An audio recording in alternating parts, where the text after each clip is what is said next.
My name is Eglo, and I'm here today because I have a short story collection coming out soon called Seafood and Cocktails. Its undertitle is the Zodiac Collection. It's a collection of 12 stories, one story for each sign in the zodiac. So you have a story there. But it's not just a short story collection, but the stories are all set in one place, and they tell the history or a story about that place. Kind of apocalyptic. I have a label on it called which I've labeled love plus horror, which I think fits well in this because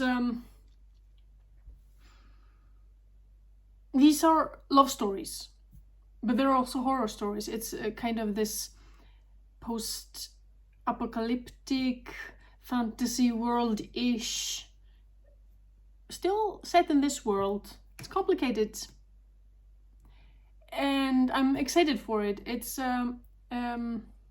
unusual, and it'll be fun to see what people think about it.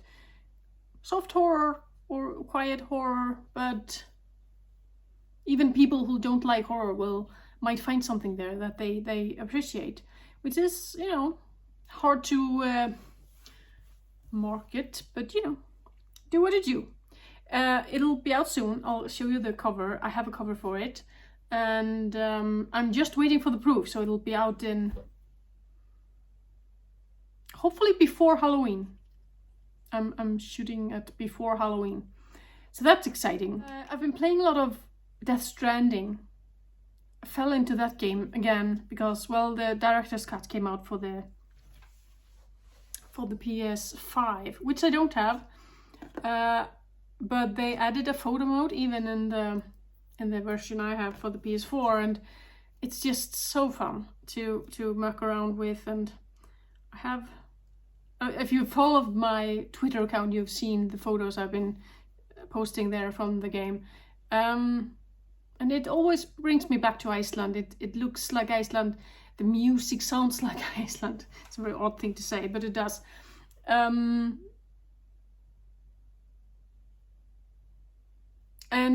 I really love the monster effects, what they look like. I like the way it entwines in the world and the story. I haven't finished, so I don't know. So I can't talk about that really, but I have this theory that it's Bloodborne themed, or that they share a theme, and I'd love to make a video about that later, but I have to actually finish the game first. I haven't done that, so we'll wait with that. We'll do that, and hopefully I'll manage to do that lore video on the player character for Bloodborne. I've been meaning to do that since I played the game, which was quite a while ago now. But if you ever want to go to Iceland, pick up Death Stranding. It has this aesthetic to it, which is very Icelandic. The mountains and the sands and the rocks and the few trees, and even the roads you build look Icelandic. It looks like you're driving the Route 1, the circle around Iceland, which I find very cool. And they even made the mountain roads kind of, you get this feeling of being high in the air and you don't know if you're going to fall off or not. You have to make sure to keep your vehicle on the road. It's a cool thing, and I'm glad to get back to it. I did play it quite a bit on Twitch, and then I always thought I'd finish it there, but I never did. So when I've been hopping into it before, I've just been mucking around, walking around and looking, oh look, this looks like home, which is fun because I live in Sweden, not in Iceland, so for me it's a bit like coming home in a very weird way with Norman Reedus, which is that's just a plus. That's a good thing. Other things. A friend of mine published a short story on Amazon called Medium Freighter 6 Crew. Her name is Leonie Smith. And I just finished it last night. It's a very cool story. If you're interested in science fiction, she's a fantastic writer, and she writes such vivid characters that kind of feel like they belong in your living room, and yet there's this science fiction story around it. I definitely recommend that. And I also just finished listening to the audiobook of let's see, I have this in front of me. My Heart is a Chainsaw by Stephen Graham Jones. He writes such a good. He's such a good writer, great writer. And if you're a fan of slashers, this is your thing. I'm not a fan of slashers. I still enjoyed this book very much, so I can recommend that. His last book, the one before that, The Only Good Indians, one of my favorite books that year. Excellent book.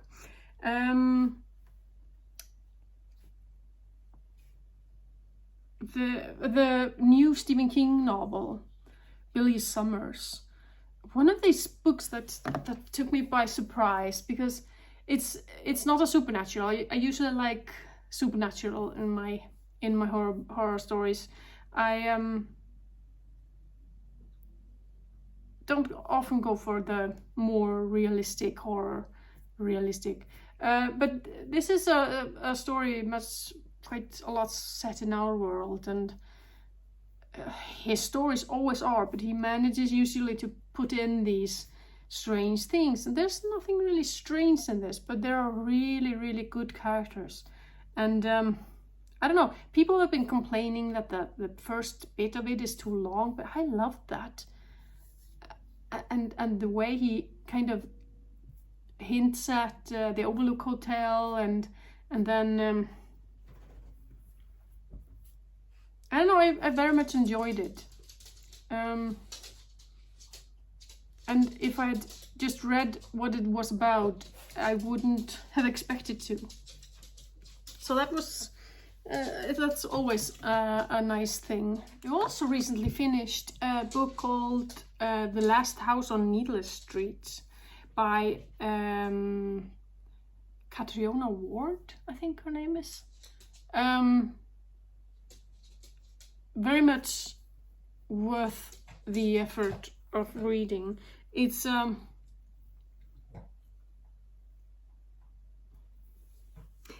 like other stories. I don't like to give spoilers. It's a dark story, but it goes in directions that where I wasn't prepared at all. So I can recommend that, highly recommend that. It's a cool book, well written, and very cool characters. About things that I've been watching more than usually of TV series and things like that lately, and I saw, well, everyone's been watching Midnight Mass, and I really liked that. The discussion about religion in that is very unusual. They don't often go this route, and I like that they did. And the way people see things, they discuss a lot about that. They discuss that a lot, about how you perceive something, and it becomes that in the mind of a lot of people. And I'm not keen on spoilers, but it's the angel, devil, or demon, or vampire. Spoiler alert.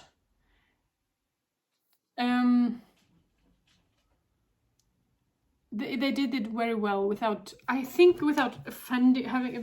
because it's a closed society, and they get these thoughts of what's happening in the community. It's not about the church in general, but about this little place, and I think they did it very well. There's also a Norwegian series on Netflix called Postmortem, which I can recommend if I got it recommended to me, and that too came as a surprise. It's a horror series. It's really good, especially if you like a bit of the Nordic noir feeling in your horror, then this is excellent. So finally, so I'm not telling you to read too many things or watch too many things that aren't mine. My book is out soon. 2 weeks, hopefully. And if you are interested in becoming a beta reader, and there's no strings attached, there's no minimum amount of thing. If you agree to be a beta reader, you'll get the book. If you don't like it, you just drop it. That's it. But it's a novella. It's a short novella. And what I'd like to see is someone who has played Bloodborne. I want someone who's played Bloodborne to read it. It doesn't mean you can't volunteer to be a beta reader if you haven't played Bloodborne. Just want one that actually has. That would be great. But any beta readers would be very much appreciated. I'm still reading it over myself. It'll be a week or two before I'm ready to let anyone else see it, but that's going to come soon-ish. It's called The Warm Dark of Night, a labyrinth city dream, and I think it's very good. I like it, but we'll see. I'm reading it over after having it rest for a while, and so we'll see. But if you'd like to better read it, let me know. Comments down below or on Twitter or anywhere. I'd really appreciate that. And to all my Patreons, thank you so much. And to everyone else, thank you for watching. I'll catch you later.